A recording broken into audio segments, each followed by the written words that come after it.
cough, by the way.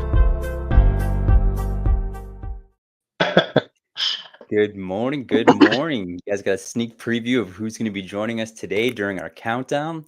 My name is Trav. We have with us here Mark Ross and David Trax, part of the core team from Tectum Blockchain. And it is a pleasure to be here with you guys today. We're going to dive into a couple of things, some updates. But I think first and foremost, what I think is most important is to really highlight the SoftNote technology, what the heck it is, and why it's so powerful here. So good morning, Ross. Good morning, David. How's your day off to so far? Morning. Good. No complaints. Fantastic. Love to hear it. Happy Halloween to you guys, and I You appreciate you guys too, taking brother. time to coming out here today. Yeah, excellent, guys. Absolutely. Maybe Mark, I'll start with you, my friend. Here, wonder if you can give us a quick overview, TLDR, and then we can kind of break into it a little bit more, just to kind of develop that understanding of what the heck SoftNote is. Absolutely. So what is the SoftNote? You know, there's a lot of people on this call that, you know, unfortunately haven't heard of it yet, and maybe you don't understand what it is. Like, what's the big deal? And you're coming onto this meeting to find out what is Tectum all about. And for those of you that are members, hopefully this will encourage you to really start getting active and minting SoftNotes and getting them out to your crypto community, because that it's just a matter of time, you know, with these projects. And we've seen right now that Bitcoin is really bullish, and we could be headed into the next bull swing, right? Like, we could be really heading into that. And that's when people start to wake up. That's when people, I heard an influencer that I have a lot of respect for was talking about, I won't give you his name or anything, but he was saying that right now your average Joe isn't even thinking about Bitcoin. But when Bitcoin makes an all-time high and then it goes nuts, then everybody starts thinking about it. Everybody starts looking at it. And you have this little FOMO fever that just starts happening into Bitcoin. But the reality is, I want you to think about, what is Bitcoin?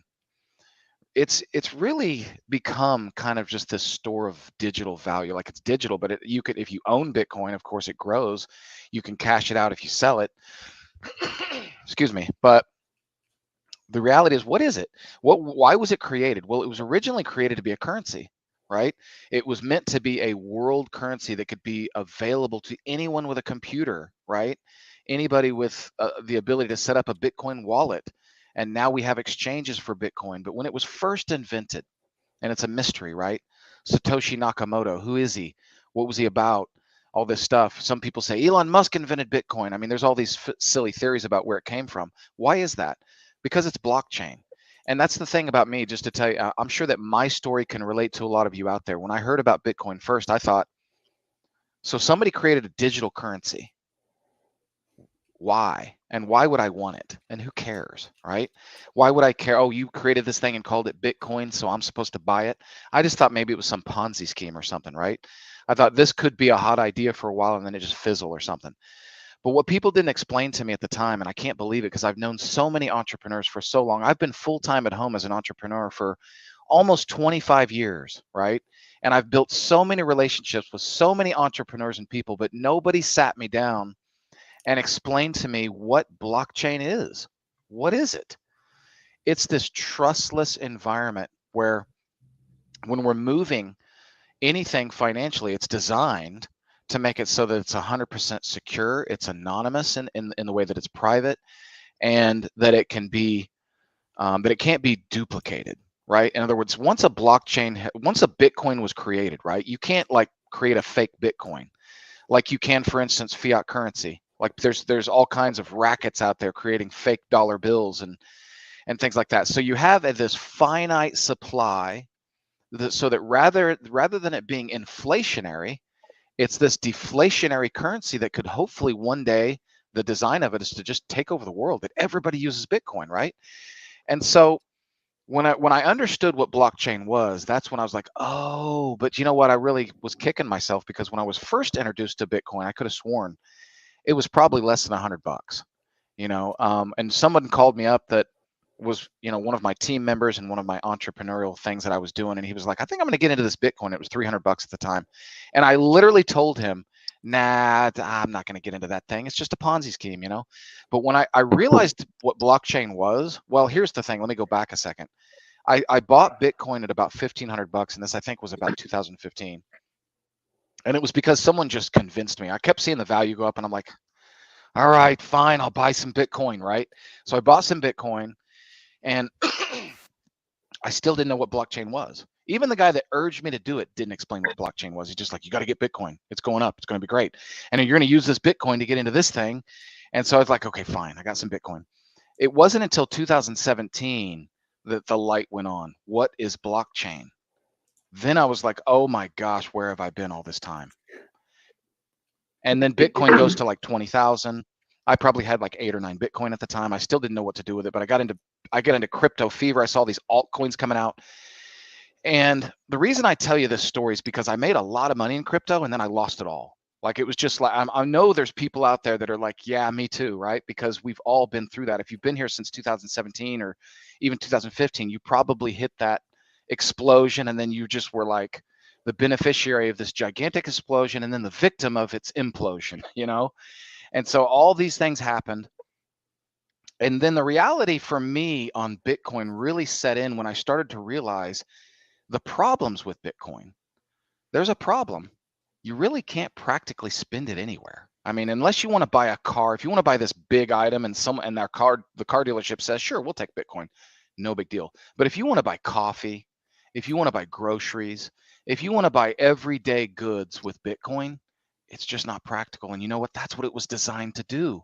So what's going to get Bitcoin across the finish line to cross the retail boundary? How are we going to get to where people who love Bitcoin, the Bitcoin maximalists, there's tens of millions of people all over the world, they want to see the same thing happen. They'd love to see Bitcoin on the street corner. But what's stopping it is it's not practical. You have to spend money. Who's going to spend money to spend money? Who's going to go out there and say, yeah, give me Bitcoin. I'm going to go to the coffee shop and buy a $5 cup of coffee at Starbucks or whatever. It's not practical. Starbucks is going to be like, what? No, we don't accept Bitcoin. First of all, why do they not accept it? Because it costs money for their customers to spend it at their store, and it doesn't make sense. Why would you spend a $10 network fee to buy a $5 cup of coffee? It doesn't make sense. Then you have the processing times. You know, the bigger the network gets, the slower it becomes more cumbersome. And then they came out with the Lightning Network to make it faster, but that didn't help it cross the retail boundary, did it? You don't see local shops saying, we accept Bitcoin. You just don't see it. Why? Because as I just explained to you, it's not practical, right? And if it's not practical, it's never going to cross the retail boundary. I mean, how are you going to get your next door neighbor to say, yeah, I want to spend Bitcoin? It doesn't make sense to them because it costs money to spend it. And they could use Visa or MasterCard. So what's the point? That's where the SoftNote comes in. But also, Mark, that's what I want you to understand. It also doesn't scale, right? So they've tried to do it in El Salvador and other countries and utilizing the Lightning Network but yeah, it bottlenecks. You know, they have to use the watchtower to make it work. I mean, it's what I've said before. They're trying to actually move the actual Bitcoin, whereas we move the private keys, and it's instant and scalable. I mean, that's in its simplest form, but you know, there's a lot more under the hood that you know happens to make that happen. But again, we're not just Bitcoin, right? We're all crypto, so we're agnostic in that. Even though Bitcoin is obviously the market leader and driver in our space, but I just wanted to add that, you know, to what you were saying. You were kind of segueing into the SoftNote, so I just want to make sure you hit on that part. Absolutely, yeah, good point. That's a point I leave out all the time. That's where David comes in. So that's his strength, and that's what he talks about. But for me, it starts with Bitcoin, right? Because more and more people, I would say the majority of people, unless they're hiding under a rock, have heard of Bitcoin. I mean, even my dad is 79 years old, and he's heard of Bitcoin. He doesn't give a crap about it, but he's heard of it, right? And so what's going to get, not yet, exactly. So, but what's going to get those people? Because until you have mass adoption, you know, what's going to happen also with Bitcoin, even though it is finite, it's a finite supply, unlike fiat where they can just print as much as they want to and manipulate it. It still can be manipulated right now because it's so small. I mean, I know a lot of you people that are looking at Bitcoin are seeing it hit 73,000, 74,000, or maybe it's at 72 now, whatever it is. And you're thinking, wow, Bitcoin's, wow, that's 72,000 or 75,000 or whatever. You don't realize that that's still just the very beginning. Like when you really understand what mass adoption is going to do to Bitcoin and where people keep pouring into this asset, this store of value, because they're just excited about the chart. That's what's happening with Bitcoin right now. But when people start to understand blockchain. And that Bitcoin is really the king daddy of the blockchain because it started everything, right? If you're first, you're usually the best, and it's going to stay where it's at. It's kind of become the gold standard. It's kind of like Bitcoin is gold and Ethereum is silver, right? And so everybody looks to Bitcoin to see the value of the crypto market. And so everybody runs to Bitcoin. Everything's backed by Bitcoin. You know, the whole market as a whole rises and falls with Bitcoin, doesn't it? If Bitcoin crashes down, the whole market crashes down with it. And these are things that I learned some hard lessons in 2017 and 18 going, oh my gosh, I had like 250 grand in crypto turn into 35 grand in just like a couple months. And I didn't know what was going on. I was just like, whoa, you can imagine the roller coaster for me. But it's going to stay volatile like that. Bitcoin is very volatile right now. But the bigger it gets and the more it gets adopted, the less volatile it becomes because it grows in that store of value. And then those 21 million Bitcoin, if they become $1 million a coin, it's not going to be so easy to manipulate that market anymore, is it? Because it's going to be gigantic. Right now, I think the market cap on Bitcoin is in the trillions, but it's still in its infancy. If you look at it from a global perspective, that's why there's people that are out there like, who's that Saylor guy? What's his first name, Dave? Oh, Michael Saylor. Michael Saylor. Yeah, he's one of the biggest proponents, and he believes in the vision of it. This is a multi-billionaire. He owns 1% of all Bitcoin. Unbelievable. Wow. He's which means he's probably going to be a trillionaire someday, right? And so, and he knows that. He knows that. He sees this, and he sees it coming. And so, when that all happens, my point is that it's going to get to a place where it can't be manipulated, and at that point, it's going to be a very safe and stable currency. But still, it can't get over the retail boundary because of the processing fees, the processing times, the problems. And so you have the SoftNote. And do I have a way? Let me check here real quick. Can I share my screen real quick? Yep, 100%. Before you dive into that though, Mark, I'd just like to take a quick moment and just kind of highlight some of the points that you guys have hit so far. And first things first, definitely, I know I'm going to bet at least 95% of the people watching us right now. And a huge thanks to everyone tuning in right now. We've got just pushing 200 people joining us at the moment. Really grateful for you guys. Thank you so much for your time.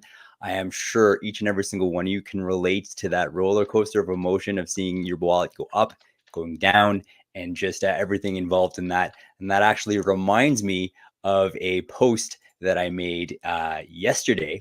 I was just talking about this here actually, and I'll just pull it up here real quick. And it is here. I don't know if you guys can see this. There it is. That's if I can go back in time and tell my younger self one message, it would be back in 2015 when you heard about Bitcoin, freaking buy that stuff. Yeah. And I now absolutely did not. So just going to call myself out there for a second here. So real quick, getting back on track. I think we've done a wonderful job with highlighting the current back on track. Back on track. No, that's my saying. Sorry. Love it. So we've done an awesome job with highlighting the current problems right now and the problem that SoftNote is aiming to solve. And just to recap on that, so the main issues right now with actually utilizing Bitcoin to its full potential, which of course was Satoshi Nakamoto's vision of actually using it like a currency in the real world, is the scalability is not feasible right now for the millions and millions of transactions that are going to happen every single day, every single hour. The transfer times, it's sluggish, it's slow, it takes time, 5 to 10 minutes, sometimes more, sometimes less, and then it costs money. So the practicality of actually using it for those micro transactions, buying a $2 coffee, probably more like a $10 coffee these days, it's just not possible. So now enter SoftNote. So Mark, I'm going to send it back to you. I'd love to kind of see what you're hoping to share with us. So feel free to pop that on and we'll get it up here. Okay, so what I'm doing, I'm clicking the present button. Let's see here. Share screen. Hold on. It's kind of like when I click it. Oh, there it goes. Wait. Okay, finally. Okay, so share screen. Here we go. Where's my screen? I'll admit I'm not real familiar with this, but that's totally fine. Take your time. Oh, here we go. Entire screen. Okay, hopping on. All right, there we go. Can you guys see that? I'm pulling it up right now. There we are. Okay, so right now, if you were to go to softnote.com, this is our website. for those of you who haven't visited us yet. And what you're going to see at the very top, it's going to say digital cash for crypto. Think about what that really means. Okay. Right now, well, let's just go back. And I'm not a real history buff, but I do know there was a time when the US dollar was backed by the gold standard. Okay. And we all know that gold has a finite supply, at least it's a precious metal, right? And so when they backed the dollar bill by the gold standard, it had a real value. It had a real intrinsic value. Now it's no longer backed. They took it off the gold standard. David, you're going to be able to fill him in on this one if you want to more, but I think it was Richard Nixon who took us off the gold standard. Isn't that right? Yeah. 1971. Yep. Yeah. So it was supposed to be temporary also. Yeah. So when they did that, it gave too much power to the banks and the ability for the Federal Reserve to just print it up much as they wanted to. And it flooded the market with these dollars, which made it which caused inflation, tremendous amount of inflation. And so the beautiful thing, as you know, as I just discussed, Bitcoin has a finite storage of value, right? The supply, exactly. Thank you, Trav. And so with that finite supply, it means you can't flood the market with Bitcoin, right? There's only so many Bitcoin. Whatever Bitcoin's worth is going to represent that store of value. What you're looking at right here, that's what I want you to think about digital cash. What if there was a currency that could truly be backed by Bitcoin? And at the same time, it took away the problems with the Bitcoin network of processing times and fees. What if you could get rid of all that and create a digital store of value we call the SoftNote, which in this case is Bitcoin? Now, as David alluded to, which I think kind of, in a way, it kind of almost a spoiler, Dave, because if you think about it, yes, you can. The light will go on for you. You can do this with any cryptocurrency, but we start with Bitcoin because Bitcoin is where it all began, right? Bitcoin is the largest, most stable crypto, and it in and of itself is not stable yet, but it's working on growing into that stability. As it grows into that stability, it's also, I'm sorry, Mark, but it's also the only truly decentralized crypto, right? Truly decentralized. There's no one behind it, right? Right. No one's behind it. No one owns it. There's people who started it, but like you said, Dave, that's the key to blockchain. It doesn't have an owner. It runs itself. Right. It verifies its own transactions. But what if you could take the beauty of all that and put it into a digital image and represent that store of value? And if you were to go to Google right now, already, even though folks, Tectum is still in its infancy, we have not even scratched the surface in this industry. And you can look at the chart if you want to, when you want to look this up. But if you were to just Google Bitcoin SoftNote Tectum, which is what I did, you're going to come up with all these different digital images as we've developed, as we've evolved. And it's pretty neat to kind of look at it. This is like the very first SoftNote I ever saw, but it looks so much prettier now because it actually looks like these. These are like what SoftNotes look like. So you take that Bitcoin SoftNote, now look at it, take a look at it real quick. If you can see it on your screen, I don't know how to enlarge that any better. See if I can enlarge that. No, that's not helping. Just scroll down. So in any case, here's what you see. You can actually see that Bitcoin has its own serial number. It's got a QR code. Here's the serial number at the top. Here's the QR code for scanning, right? And then it has its own Bitcoin wallet address, which absolutely guarantees and verifies its value on the blockchain. So you have all of the aspects of the blockchain that you love, and now you've got a solution to get rid of the things that you hate, which are the processing times and the fees, because you don't need to pay a Bitcoin network fee when you send someone this digital image, which guarantees its store of value. It also has a place for a passcode. So if you sent this to your friend in China from the United States and you got a friend in China, hey, I can send you this digital image instantly. It's worth 0.004 Bitcoin, and I'm going to send it to you. I'm just going to text it to you, and I'm going to give you the passcode, and you're going to be able to take that passcode, go into the Tectum network, redeem it for its value, change the passcode, and you now take ownership of that SoftNote. So this is what we believe will ultimately become the primary way that people are going to want to be able to send and, most importantly, spend cryptocurrency, because we've eliminated those obstacles of fees and processing times. It's an ingenious idea that Tectum has come up with. Alex Gusev, the founder, it was his concept that he put together, and now We've just joined the team to bring it to life, you know, and that's we what didn't we're bringing just to join the team. Well, I shouldn't say. Well, I should. When I say just join the team, I'm thinking of Bitcoin back in 2009 and us getting involved in 2022. Right? I'm just kind of thinking that way. But you're right, Dave. We've been here for a couple years, and our 3 goal years. now. Our goal now. Let me finish this real quick, and Dave, I want you to step in anyway. What our goal now is to make this whole process of minting and putting liquidity into these soft notes. To make it as user-friendly as possible, but it doesn't stop there. I could stop right there and people would already be thrilled with the project. Bitcoin maximalists would come in and go, oh my gosh, we've got to get the word out about soft notes, number one. But the other thing is that you get a reward. If you become a Tectum holder, the purpose of the Tectum token is to actually mint soft notes. If you mint and you put liquidity with your own Bitcoin into that soft note, by the time we're actually crossing the retail boundary and we're setting up merchants, which is coming soon, you know, our goal is to be merchant ready in 2025.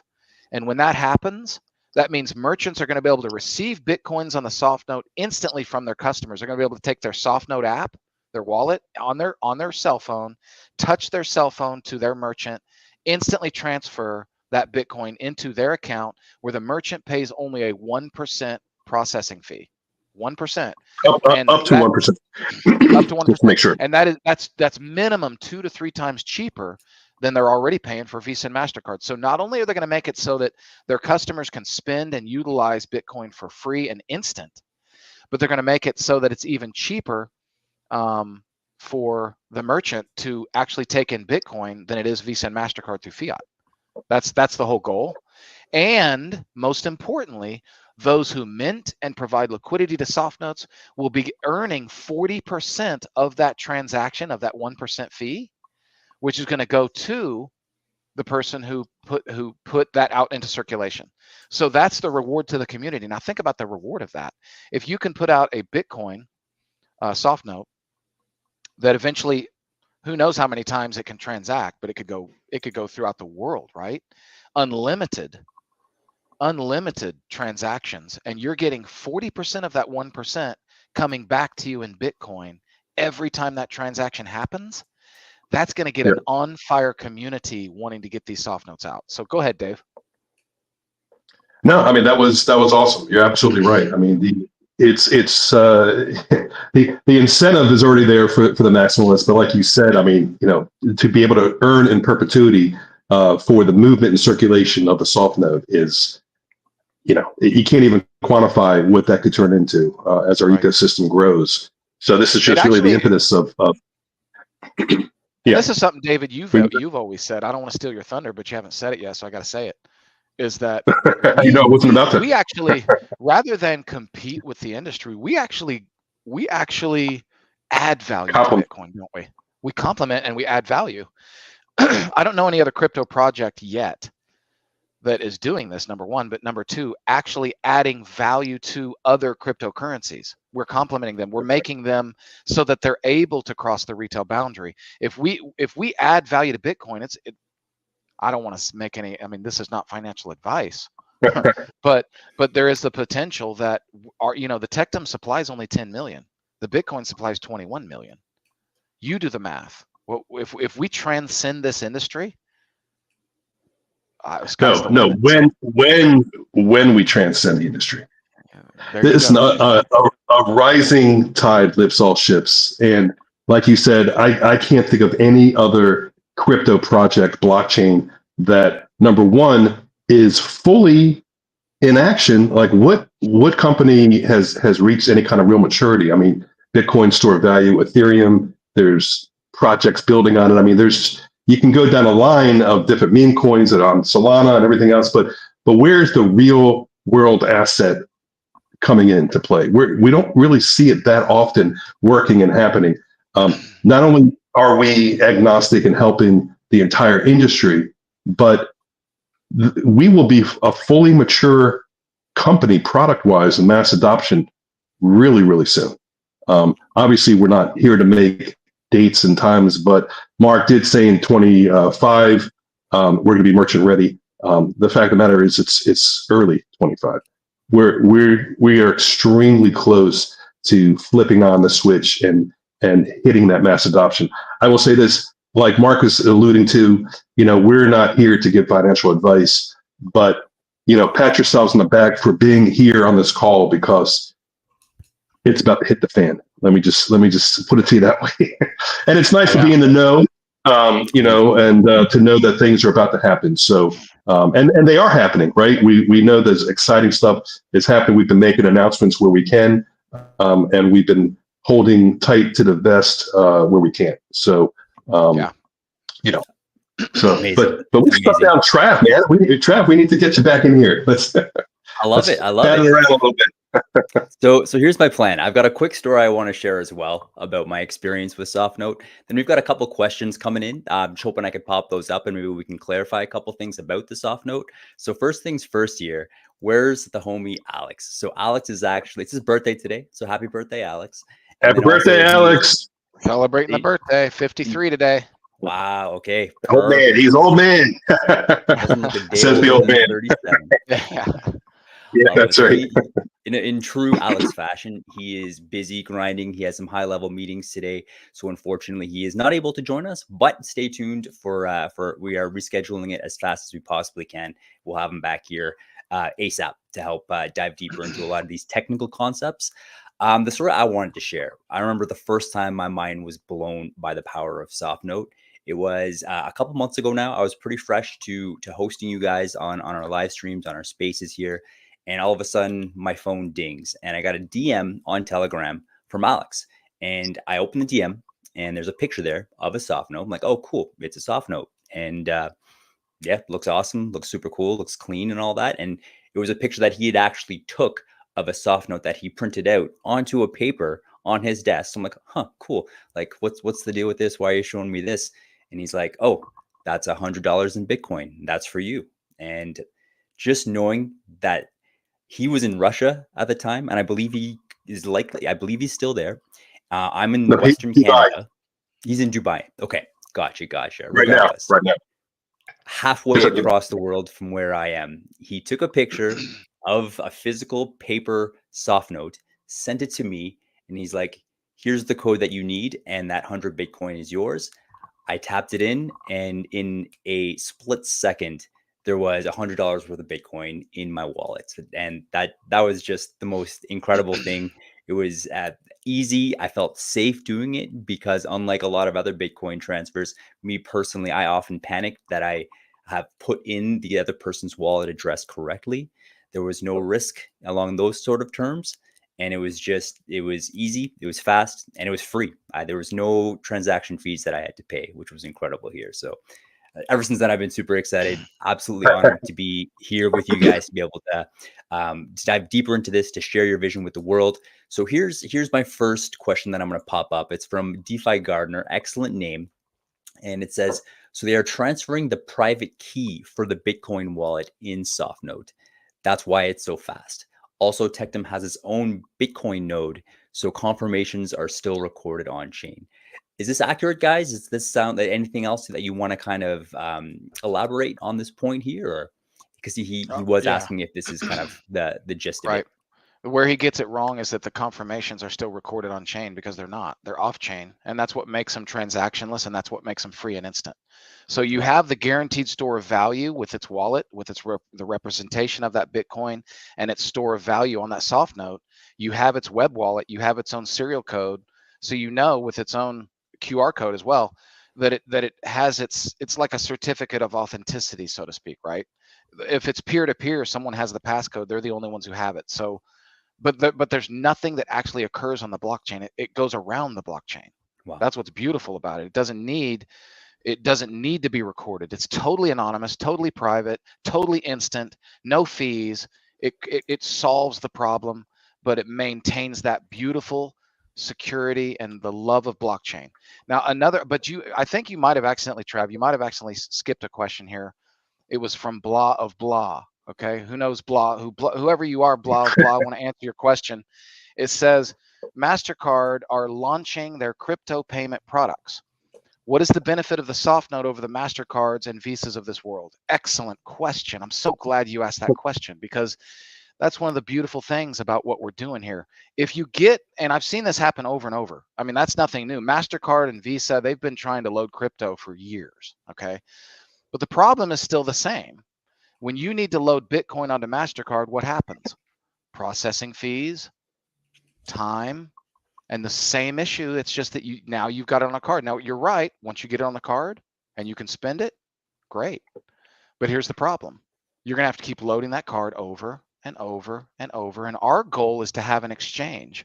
Well, imagine one day an exchange of SoftNotes where you can go in and you can trade dollars for SoftNotes.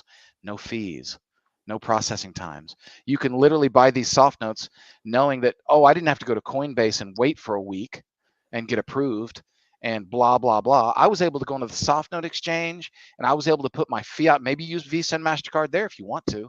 That's fine. You'll probably pay a fee. But if you have a way to transfer fiat, you can get that SoftNote and not pay any fees. Wouldn't it be nice to have a world of Bitcoin without fees and processing times? That's our goal. And you can't do that with Visa and MasterCard. I hope that makes sense. 100%, 100%. And for me, but also, I'm sorry, I was just going to add to that. So, they're also in the, central bank fiat world, right? So everyone is going to be KYC'd. We are going to introduce a solution that's going to offer both KYC and non-KYC solution, which I think everybody is pretty excited about, right? So custodial, non-custodial wallets, I mean, this is their way of continuing the control. We love the decentralization and the non-KYC. So, peer-to-peer transactions, when it comes to the merchant accepting it, like Mark said, there's going to be fees for the user to load it. And then you're going to have the MasterCard Visa fees, which we can, match, beat. So we've got some interesting things that we're getting very close to making an announcement. I was hoping I could make an announcement on this call, but let's put it this way. Hopefully by next week, we'll be able to announce something exciting along these lines. So, okay, no promises, but I feel confident that if we wanted to, that'd be good. I'll put it to you that way. Super exciting. We got another guys. question. Another question from HTH. He says, do we need mass adoption, and is there a Binance listing in the BR plan? What does BR stand for? Do you guys know? BR. B as in boy, R. I will say very near future. Anyway, so the thing is, the reality is, do we want to list on Binance? Of course. We want to be on a top tier exchange eventually, but we don't really need to be. I mean, right now we're on multiple exchanges. You can go to our website and look it up. It'll show you there. If you just scroll down, it says not even scroll down. No, let me answer this one, okay? Because I'm closer into these conversations right now. Well, no, I'm not saying I don't want to. I'm just saying it's not even a want. It's not even one. So we are currently watching this bull run happening. If we are truly in one or not, it's between our own in-house market maker, advice from the marketing team, obviously Alex, we are watching and waiting for the right time to pull a trigger. So is a tier one lineup in the cards for us in the near future? Absolutely. So we're just watching and waiting. Like Mark said, though, we're on many exchanges. In fact, we have an exciting partnership. We've been on XT exchange for the last year, but we haven't really pushed and educated the community on this project. Alex had a very exciting meeting with the CEO from that exchange, and we're moving forward on some amazing. And I'm being careful on my wording here, but I know that we're gonna get Mark is going to be involved in educational videos and things. I'm sure Travis probably going to get with you on this as well to put some of these things out there. And I think the community is going to be really excited about the no fees that we have for moving on the XT exchange. So, and that's the SoftNote, literally the SoftNote on the exchange. Wow. So that will become, that will come. XT is huge. I mean, they're XT, I think it's XT.com. I mean, it's obviously to have those letters. I mean, I think they do like $1 billion a day. I'm pretty sure I read that. It's huge. Whatever it is, they're a major player in the space. And so whether they're considered tier one or not, I don't know. But I'm letting you know without saying names that we are heading towards that direction of tier one. So now the question in the beginning was, do we need to hit mass adoption? Was that the question? Do we need to? Yes, we need to hit mass adoption in order to be Of course we listed do. on a tier one exchange. In order to be listed. In order to be listed, no. I mean, what crypto has mass adoption on any tier one exchange? Not many. I mean, so there's lots of low hanging kind of fruit on some of these tier one exchanges. So listing on there is not that we don't really have obstacles per se for listing.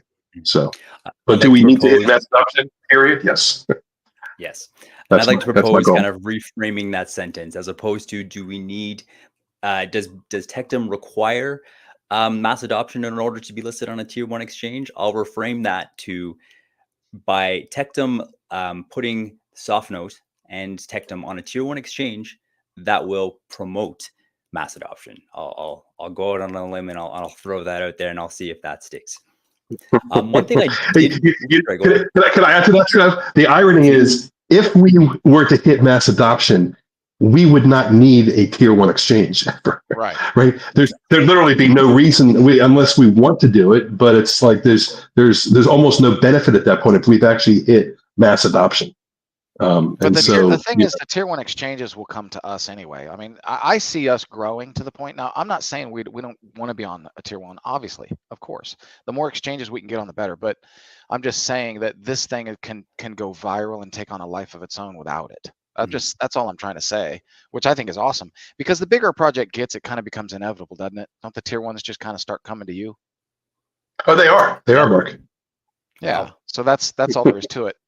And I saw another question here. It says, I'm curious how TET price will be impacted in this bull run.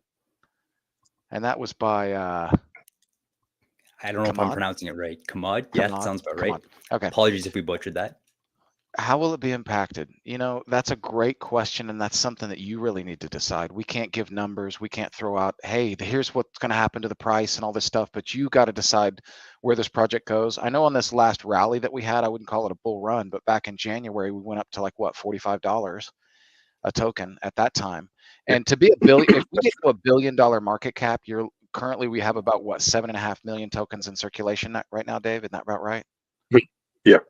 So you just do the numbers. You do the numbers. It's like if we hit $1 billion market cap, which I think is, potential here. Again, no financial advice, but if we were to hit just $1 billion, right, you're looking at what, $120, $130, something like that per token. So those are the potentials, but you've got to decide. That's up to you. We're here to give you the information. That's up to you to decide what you think the price will be. Awesome, guys. So we're nearing the end of this conversation. I'm down to hang out a little bit longer than the hour. I'll leave that up to you guys, though. Of course, this is all about you. But what I was thinking about, I want to feed a little bit or dig a little bit more into that point that you mentioned, Mark, kind of talking about the token. There's one more question here that asks a little bit about. Anyways, I'm gonna get to that in a quick second. But there was one thing I did want to highlight, and that's going back to the question that was discussed about how SoftNote is superior and preferable than Visa and MasterCard. And just from another quick example. So for example, let's say I take $1,000 and I want to load it up onto my prepaid Visa card that I actively use now. Often I will have that $1,000 as like Ethereum, usually some other token. Just transferring it over to my centralized exchange costs money. Then I have to swap it to usually USDT or not even USDT, USDC, which costs another transaction. And then I have to transfer it over onto my Visa card, which then swaps it to like a more of a to fiat. And that, of course, takes a transaction. And then because I'm in Canada, there's the conversion rate from the US dollar to the Canadian dollar. And of course, the centralized exchange gets a cut for that. So by the time I actually get $1,000 onto my Visa card, I'm only getting about $850 US of that original $1,000. And that can be almost completely mitigated from using the SoftNote. So I did just want to quickly highlight that from my own personal experience and another reason why I'm very excited here. So getting back to our conversation here, a little bit more about the Tectum token here. The blah blah. But Sorry, Trav, I apologize because you brought up something great. I'd love to expound on that. Please. So honestly, if and look, I came from the banking world, right? I was in that space for 30 years, so I've been working with banks and Visa, MasterCard. I have contacts and people. So what I'd love to see strategic wise is to actually partner somewhere down the road with Visa, MasterCard, if that's a possibility. Because imagine what the SoftNote could bring to their solution. They're still trying to figure things out and how to get it done. They just don't know about us yet. And it's not something I just thought of while we're talking. It's been a plan of mine to actually try to do a strategic partnership with them. And I think that we could alleviate a lot of the pain that they have. You're taking a couple $100 away from you just to load up your card. It's still counterintuitive, and they're doing it because it's just a sign that crypto is here to stay. I mean, it's here. It ain't going anywhere. While the dollar is dropping drastically and becoming almost the value is all perceived at this point. It's worthless. It's worthless, and it's coming to an end as they roll us into the central bank digital currency, in my opinion. And Bitcoin is at the same time, Mark mentioned volatile, but it's really not so volatile when you think about it being 0.0008 in 2009 and 70 something $1,000 now. And even when it drops, it hasn't dropped unbelievably, in comparison to what the US dollar has done over the past, what is that, 15 years or so. So, and honestly, since we were taking up the gold standard in 71, it's just been plummeting. And you would think, when they moved manufacturing to China, and they extended credit cards and everything else, everything would be much more efficient. Things would cost less. And everyone's like, everything costs more, but it doesn't cost more, right? It's that the dollar is worth that much less. So people can't help but realize that this is no longer just a store of value. This is here to stay. Mark said, everyone's put money into Bitcoin because they see the charts and it's exciting. I think it's more than that. I think people are concerned about the US dollar, which is the reserve currency of the world. And their eyes are opening. They're realizing that they need to put their money into something safe. You can see even the US government is buying up, gold, Bitcoin, and other stores of value right now. And gold and silver have been manipulated for years and years. And I think once you remove some of these manipulative sources, you're going to see things skyrocket. And that's where I think you have companies like Visa, MasterCard. They're kind of signaling to the rest of the world that this is where things are going. We're trying to make it work, but it's still not the right solution. I think our Visa, MasterCard solution is going to crush every Visa, MasterCard solution out there. And then once we start getting that going, we're going to present a solution to Visa, MasterCard directly. And God willing, that will be, just an unbelievable coup if that were to happen, right? For them and us and the world, quite honestly. So I just wanted to expound on that because you were going there and I'm thinking, I should bring that up. So you just get me, David. You just get me. Awesome, guys. I'm thinking probably our final question here, and I like this one because it's pragmatic. It's a genuine concern that a lot of people have, and I know it's something that we've all together have spoken about before. So I think it's appropriate to bring here. But I think it also includes another question that I've been getting a lot in our comments today, is an update on how the BRICS Summit went. So I'm going to pose the question to you guys here, and let me know what you think.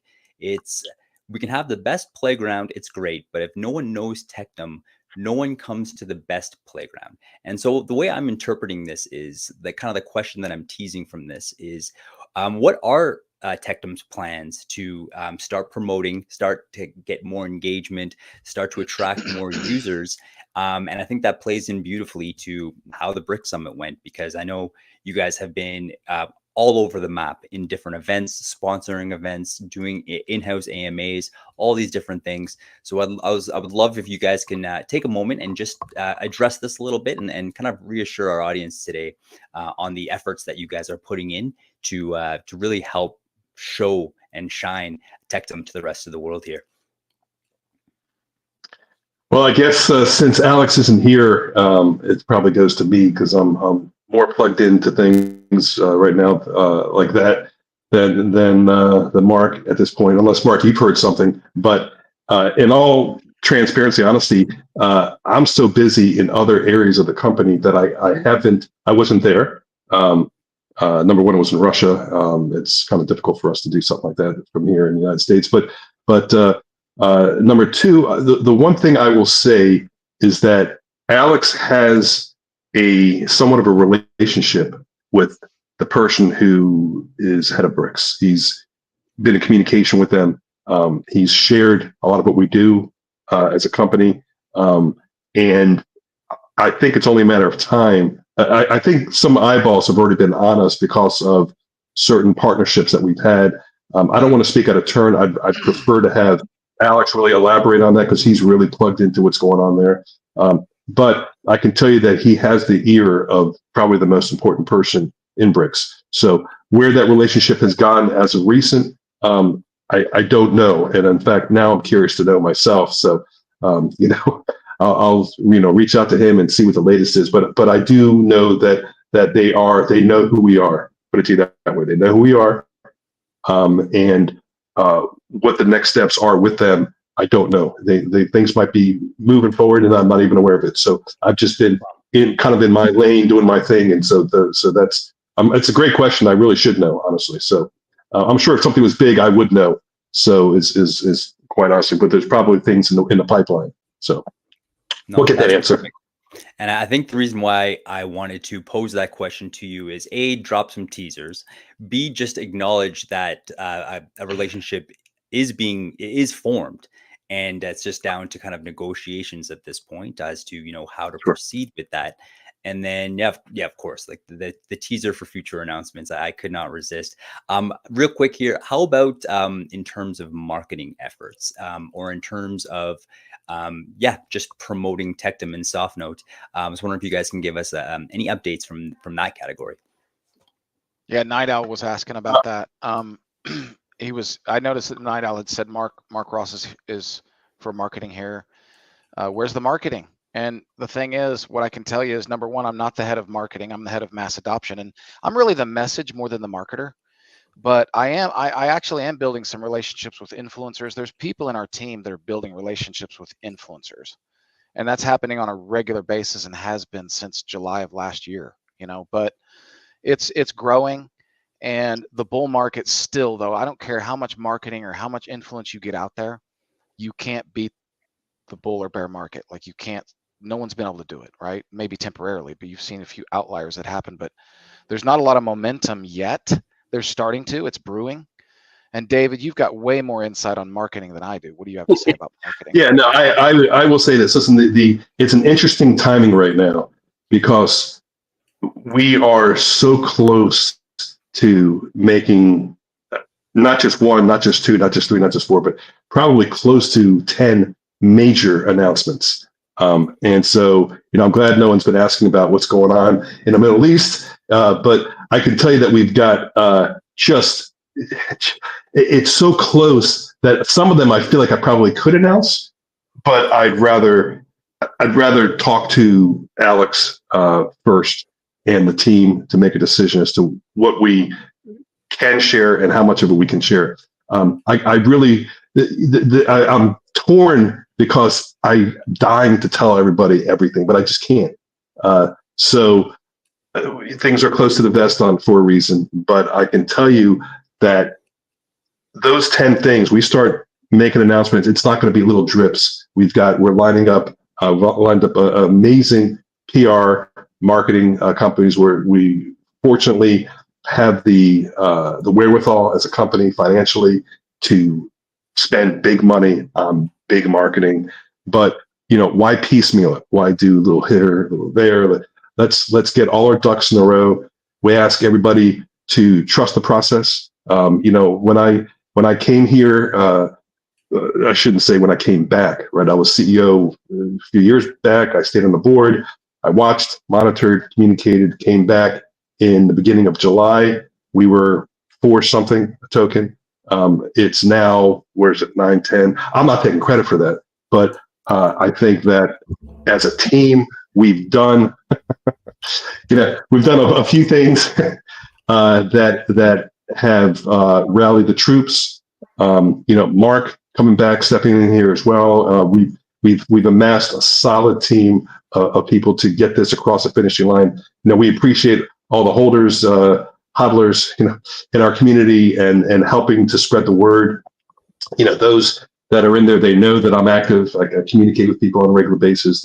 Some are DMs to me, but many things I'm monitoring and watching. But we appreciate you guys believing in us and sticking around. But just we ask you to trust the process.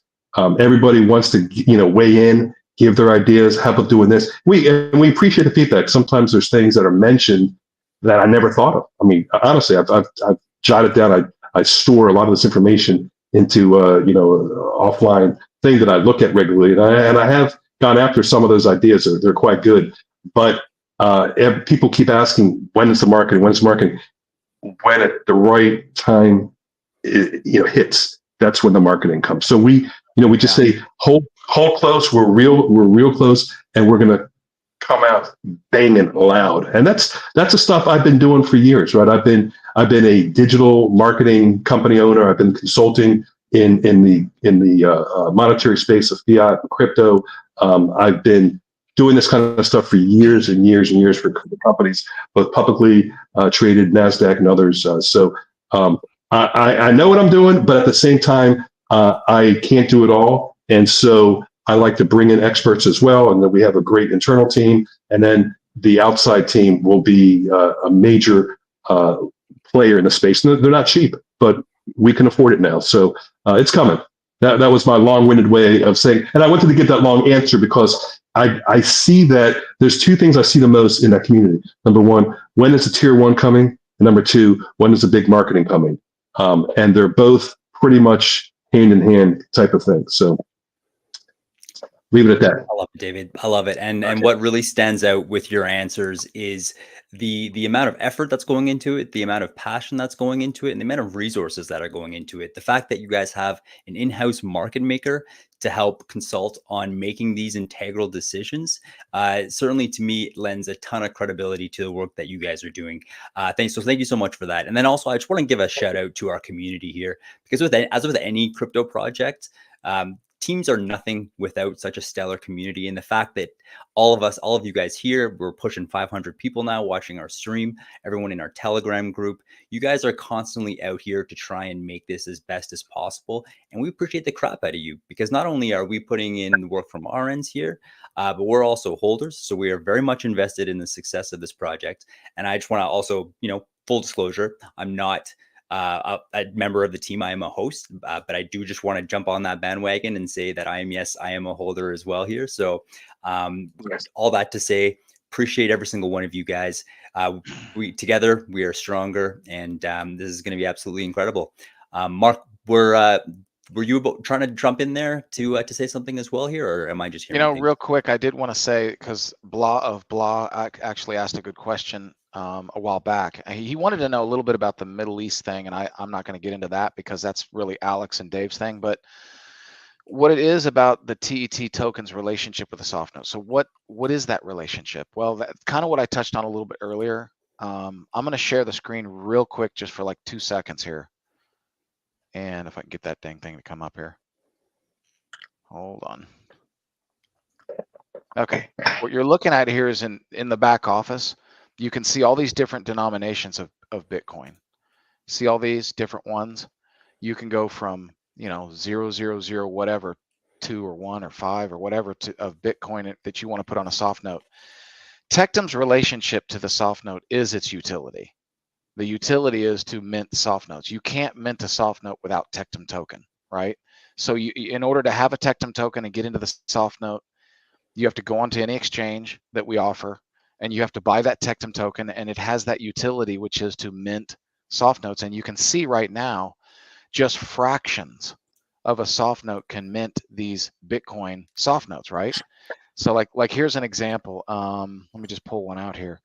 Point right here. I'm just going to highlight it. 0.001 Bitcoin can be minted with 0.0081 and change Tectum token. So you can see that what we want to do is we want to try to make it as easy as possible. You could buy one Tectum token and you could mint all kinds of soft notes with just one token, right? So I just wanted to kind of, yeah, I wanted to share that real quick so that, because I that's a really good question. I mean, I want to make sure people fully understand what the purpose of the Tectum token is. And so hopefully that answers that question. And I don't know how you want to address the final question there about from blah, blah, blah of blah, sorry, about the Middle East country. Well, something was signed. We're expecting. I was hoping you wouldn't go there, Mark, because. Well, it's okay to say It's okay. It's just I'm not really that hoping. It's another one of those. It's one of the 10 things, right? That I feel like I just want to say it. Man, it's so juicy. Right. It's so good. It's so good. But I just can't say it. So I have to respect Alex and of course the team. We all get on the same page, and then we release things. So I don't want to take that executive decision to do that. I just want to respect the process here internally as well. So let's just keep that for hopefully our next discussion to start making announcements. So let's see what happens on next week's call. So you guys stay tuned. Make sure you come back to next week. It's just amazing. It's amazing how there's so many things developing around Tectum, and we still have the main thing, which alone, the SoftNote and its utility and its purpose at the core of it all. And then you have all these exciting things happening around it that are like, even without those things, we're going to explode. But with those things, it's like gas on the fire. So it's really exciting. It really is. It's a complicated project, honestly, to really understand all the inner workings of exactly how everything synergistically comes together. But it's kind of like, when you have a car, you don't necessarily need to understand how the engine was built, how it all works in order to drive it. And so, Mark and I, we're better at kind of taking the complex and simplifying it.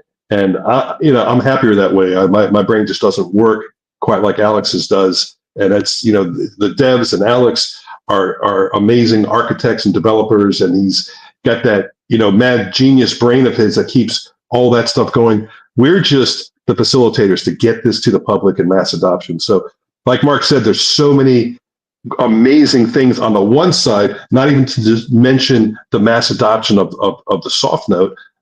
And part of that is the director of ISO relations. I had to kind of pivot. I talked about it last week, but I kind of pivoted because we're on all different kinds of time zones, right? From Australia to UK to Dubai, United States, Russia, and more. And the problem that we face is, what time can we all get on a call? And it turns out 8 a.m. Eastern Standard is the only time really that allows our Australia, a partner or C-level executive, Sadaf, to be able to attend, and that's 11 o'clock at night her time. So in order to, I had someone in mind, and I was going to pull trigger, but they would be a C-level person. I'm boring people with the details, but we kind of took a step back because I was going to bring them on, and that would mean it would be 5 a.m. And they'd never be able to make those calls. It's just an impossibility. So I've had to relegate it now to mostly Eastern Standard and Central, because it would be 7 a.m. for them. So I have someone in mind that was sort of a backup person that I liked as well. And this is important for everybody to understand, because this person will take a lot of the weight off my shoulders and be able to help in the mass adoption, which is driven through the ISO division of our company.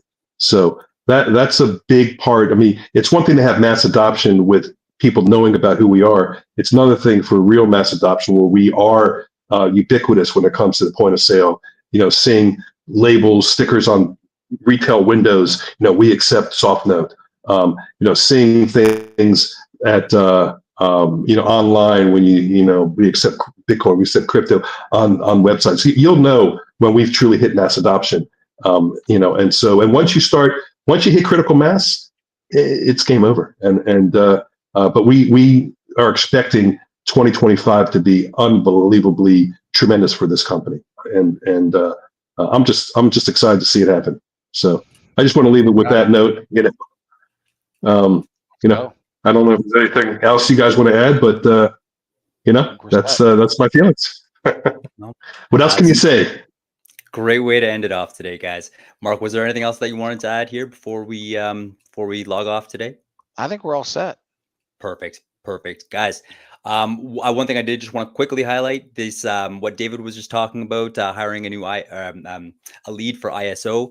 That's specifically to onboard merchants to utilize the SoftNote technology. Is that right there, David? Am I interpreting that correctly?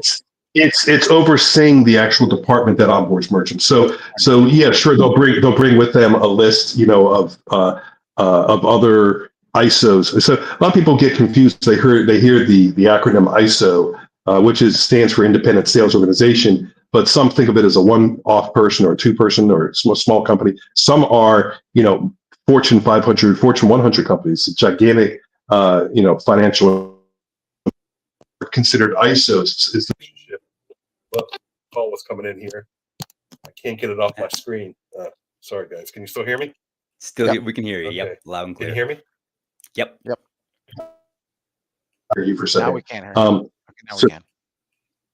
Okay. So the director is going to manage both our inside and outside sales agencies with the company. So inside we'll have our ISOs that'll handle people that are coming directly to us, and then the outside will have ISO agencies across the globe that will be onboarding.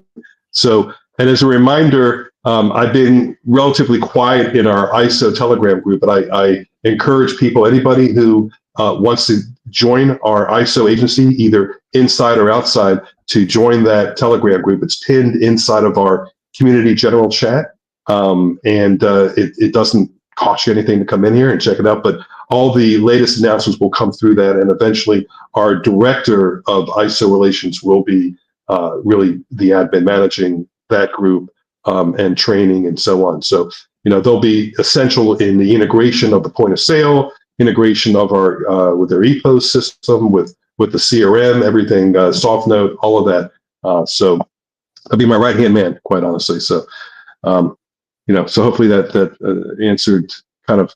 I just want to make sure that made sense when you were describing it. So cool. 100%. Awesome. And I think that's definitely another pain point, or not pain point, but question that I get often from the community as well is, what's going on with this side of things, especially when it comes to onboarding merchants to actually get SoftNote out there to use in the real world. So I really appreciate you asking that.